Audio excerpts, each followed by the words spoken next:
Do you want to sell your comics on the world's largest marketplace and ship to your customers internationally for free? Stay tuned.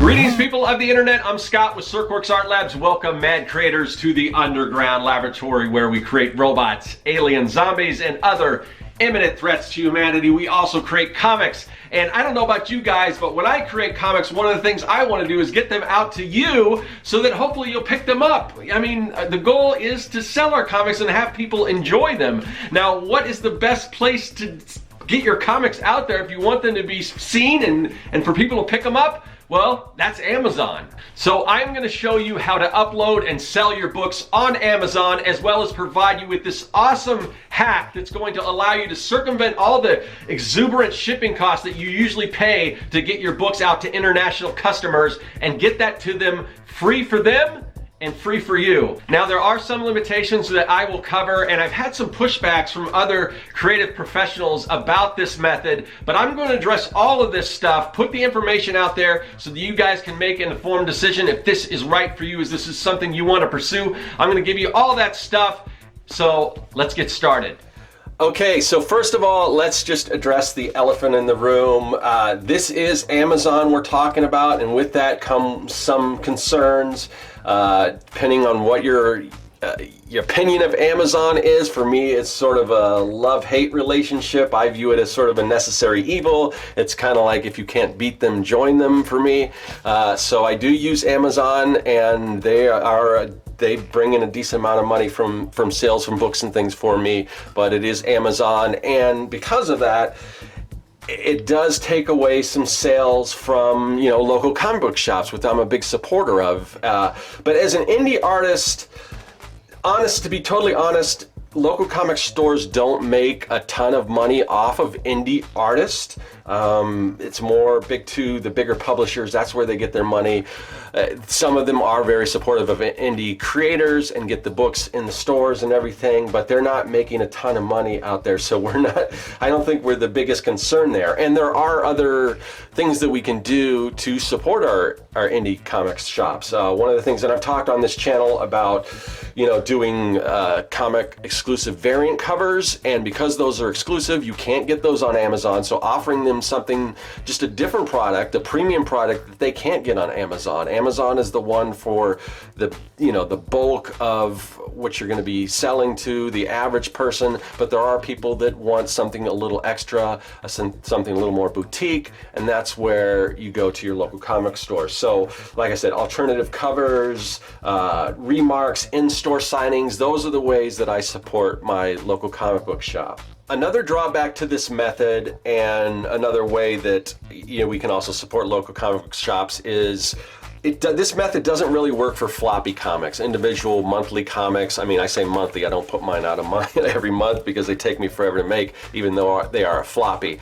So for this to work, this technique, floppy comics really aren't going to work. Anything that's saddle stitched, like with a staple, that's not going to work. You need something preferably with I would say 25, 30 pages at least, up to 200 and something, maybe more. I don't know. Like these are some of the books these are like workbooks that I sell on Amazon through Amazon's KDP platform. So if you have a graphic novel, a trade paperback, that's going to work fine, but doesn't really work so much with these floppy comics.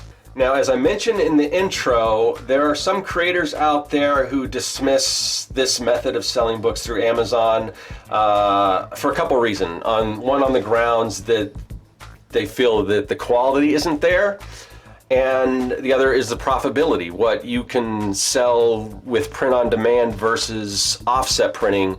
Like if you go to an offset printer and have, those are two different printing models, and these are valid points. I'm not going to argue with that, but I'm going to show you why I disagree, and I want to poke a few holes in some of the assumptions and allow you to make your own decision based on actual facts and not just misinformation.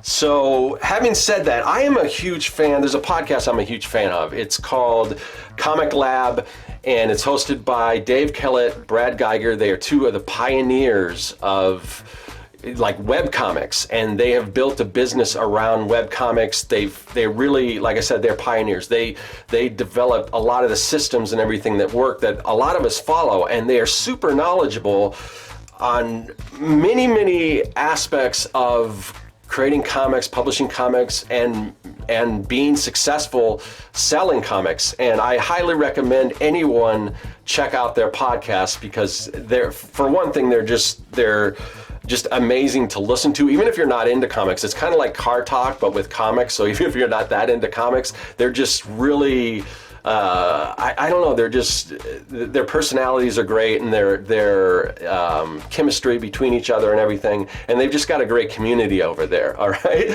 So having said that, they kind of took me to task on something. They were talking about the problems with international shipping and how expensive it is and everything, and how it's almost not even worth it to do it because the shipping cost is so much, unless somebody wants to pay an extra $40 to have a book shipped. But so I am a Patreon of theirs, and one of the things they offer with their Patreon is that you can submit questions and they'll answer them. So I thought I'd reach out to them and give them what I find is just this incredible hack and a way to work around these crazy international shipping costs. And this is using Amazon's KDP platform, which, like I said, these guys are super knowledgeable, but I'm pretty knowledgeable when it comes to KDP. I have published hundreds of books through KDP. They haven't published any, so so the information that they came back to, and they kind of slammed me, but their information, just to be perfectly honest, they just didn't have their facts straight on this one particular issue. So I responded to the episode. Now, I knew when I submitted this question, this little bit of advice, that it was probably not going to go over well. So because they are not fans of print on demand. Now, print on demand, if you're not familiar with, that's where you can upload a digital version of whatever, your book, your comic, whatever, and there's no stock. They don't print a bunch of comics up and then just distribute them when people order them. Once that book is ordered, then they ship it out. Now, you can order those yourself if you go to a place like Comics Wellspring or Kablam or whatever for your comics. You can order as low as, I think, 25 copies of books shipped to you, and then you can send those out. That's print on demand as well. But the benefit to print on demand is you don't have to order this mass amount of books, like thousands of books. The drawback is that it is quite a bit more expensive. You don't make as big of a profit margin. But with this international shipping, there are some definite benefits, and I'll get into that as we go. So in my message to Brad and Dave from Comic Lab, I laid out this scenario of how to print a particular book and how to save money on international shipping. And just for example, I went off of something like this around the size. So this is Mouse, Persepolis, two very popular New York Times best-selling comic books, graphic novels. These are both black and white books, color cover, and they're roughly each about, let's see, I think 154 pages, 160 pages. So based on that, that's what I was going for. So at 6x9, like I said, black and white, at 6x9, 155 page black and white book, color cover. The print cost to print that through Amazon's KDP platform, so what it's going to cost them to print it is $2.70. Amazon takes a 60% royalty. So if I set the retail price on this book, it's roughly about $15 between these two books. So based on, like, say $15.99, that's going to give you a royalty of $6.90. That's a pretty good royalty. Now, as I mentioned, these are like New York Times best-selling books. They've sold, they teach these books in school. They are huge bestsellers, and because of that, the price can go down quite a bit. When you're an indie comic artist, people are willing to pay a little more because they know what goes into a book. So I might sell my book for more around, let's say, like $19.99. So $19.99, through Amazon KDP, you're going to get a $9.30 royalty. That's pretty good. I mean, that's comparable to what you might get off of, not as much as offset printing, okay? But again, think about offset printing. You're printing a whole bunch. You may no guarantee you'll sell all those books, so you may be eating some of that cost. Now, maybe you raised money through crowdfunding and you had all those books paid for you, and that's fine too. So that's a $9.30 royalty off of a $19.99 book. Now, what we're talking about here is international shipping, and typically international shipping can cost probably, I would say, almost twice as much as the book itself. So you could be paying anywhere from $25 to $40 or more to ship internationally. That's what your customer's paying. So because of that, because they're not paying, if you do this through Amazon, they're not paying any extra other than what if they already have Amazon Prime. So I would recommend selling your book for just to the international customers, and you can set it up so you can just set it up just to sell to international customers, and you can create a separate listing for your domestic customers if you're in the US and price that a little lower. Or you could just sell through your website or whatever. But for international shipping, through Amazon, what I would do is I would set the book at a price of like $24.99. With that, you're gonna make a $12.30 profit. Now that is really good. And here's the thing, like I said, your international shipping customers, they're not going to pay any extra for shipping. So that extra $5 that we tagged on, they're going to be saving like 20 to 30 bucks on that. So you think they're really going to care about that? So to me, that is like a win-win. Now, I laid this all out in my message to the Comic Lab guys, and they had some harsh criticism for me, saying that I didn't do my math, but that was okay, that they were going to do it for me, and they proceeded to go on and with this scenario and try to break down the math and everything. Unfortunately for them and their audience, which I was just trying to help, their math was inaccurate to say the least. Now, like I said, they're very knowledgeable in a lot of things. They haven't published on KDP, which they even admitted. So what they were going off of was a figure of the expanded distribution number. Now what this is just an option that you can add onto it. This isn't their actual cut, and it is considerably lower. So expanded distribution is if you want Amazon to act as your distributor, to get it into libraries, to get your books into physical brick and mortar bookstores, things like that. And because of that, they do take a bigger royalty. So the royalty on that for like if you were going to do expanded distribution and you've got your book into a bookstore, then you're off of a $15.99 book, you're only going to make like a $3.70 royalty. So that's not great, and I agree with them. Unfortunately, like I said, that's not the figure that you're looking at. That's something entirely different. Now, there were some people that sort of came to my rescue in the chat and brought this to their attention, but I don't know if they read that or whatever, and I don't know if their audience do. And because they said it with such confidence, I think most of their audience are thinking, oh yeah, they're totally right. What is this guy? He doesn't know what he's talking about. But I assure you, I have done the actual math. I have published through Amazon hundreds of times through KDP, and my figures are the correct figures. Now, their other concern was with quality. Now, this is less a matter of fact, but more a matter of opinion. And I'm willing to give them the benefit of the doubt on that. Again, this is just opinion. If they feel that the quality of an Amazon book isn't up to par, I can certainly understand that.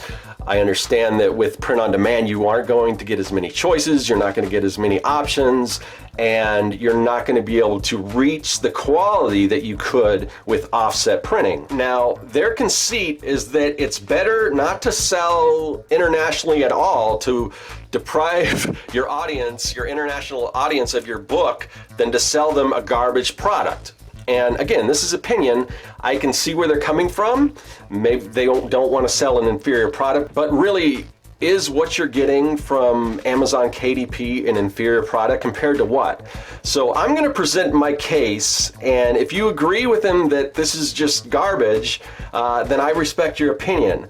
So yes, offset printing can result in definitely a higher quality book. You're not going to get that argument from me. For instance, so like here is a book.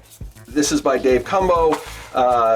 Ukulele and the Cracklestone. I don't know if you can see this, but it is hardcover. You're not going to typically get hardcover with print on demand.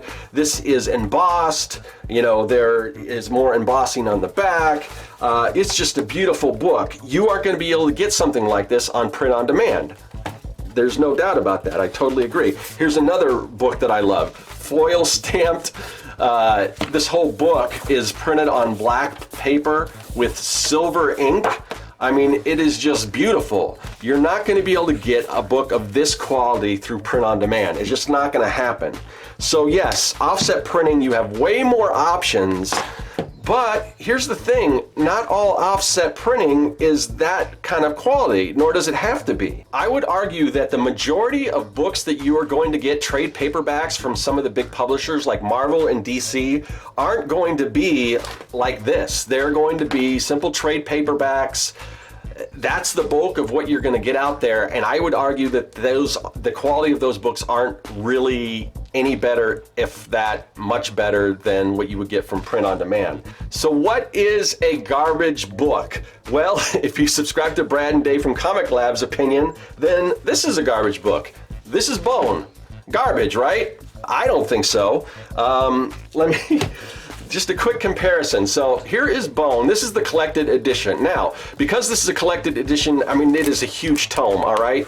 So the paper probably isn't as thick as you would normally get, but if it was any thicker than this, I mean, this book would be 3 times the size. But Jeff Smith didn't have any problems publishing this book, and this book has sold tons, and I'm sure it has sold to international audiences all over the world. And it looks great. I mean, the colors, the quality, it is really thin paper though. Here, in comparison, this is Oil Can and Dry by Sean Tiffany. This is a print-on-demand book. Nice cover.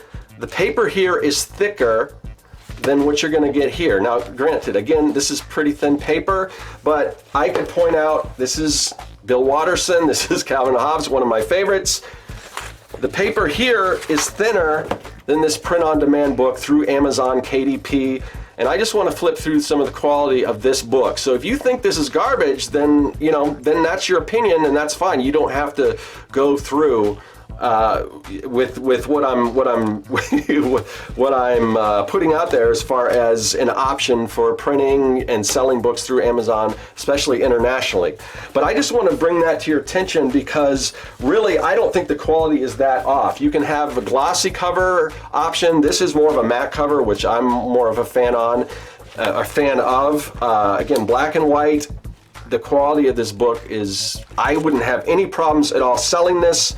And I don't know if that makes me a horrible person. I'm not sure, but this to me is great quality. Like I said, I sell tons of my own workbooks that I publish these through Amazon KDP. Just for drawing and creating your own comics. This is, you can design your own heroes and add stats and everything like that. So I sell a lot of these different books through Amazon, and I know the system. I know what the actual royalties are. So that is great. Now, eventually, once I collect my book Young and the Dead, I do want to, like I said, I can't really do it with floppies because it needs to be a little thicker than this for you to publish through KDP. Once I get this all collected, you can be sure that I am going to publish a version through KDP and get that out to my international customers. So anyway, I just wanted to put that out there. And once again, I just want you guys to know that I am a huge fan of Comic Lab. Brad and Dave have this amazing podcast. Definitely check it out. I am a patron of theirs. It means I give them money every month to watch their content, to watch extra content. And so, this is like a neutral thing. There's no really animosity towards that. But I have a platform, and I just felt that they didn't really understand what I was getting at, and unfortunately I think because of that there were some members of their audience who might have benefited from something like this that just got bad information. not always the case, but I would definitely recommend that you go check out Comic Lab if you haven't already. Subscribe to their podcast, check it out, it's great. So definitely no bad blood on that front. Now you may be saying that's great, but how do you actually publish through Amazon using KDP? Well, I think this video is getting a little long, so I'm gonna probably break it into 2 parts. I'll release the second part within a week, and I will go through how you set it up, how to create your pages, how to upload them, all of that stuff. So definitely stay tuned for that, but I think I'm going to do that in a separate video. All right, so there you go. There is a crash course shipping hack that's not gonna cost your international customers any extra other than what they're already paying for Amazon Prime to get that book. So, I mean, that sounds like a win-win to me. But I just wanted to give you my thoughts on how to do this and just that really cool aspect of, you know, saving some money shipping internationally. So if you think this is something that you guys can utilize, let me know in the comment section. Have you already done this? Do you have any tips, hacks of your own? Let me know. Let me know with any questions, wherever you guys have. Let me know in the comment section, and I will see you guys later. That is all. Hey, thanks for watching. If you like what you saw and you want to see more, hit that subscribe button. Also, you can follow me at Serkworks on social media, and now you can support the work that I do on Patreon. Do you like making comics? Then go to Serkworks.com and pick up the Comic Maker Starter Kit. It's packed full of fonts, brushes, templates, and more. And best of all, it's totally free.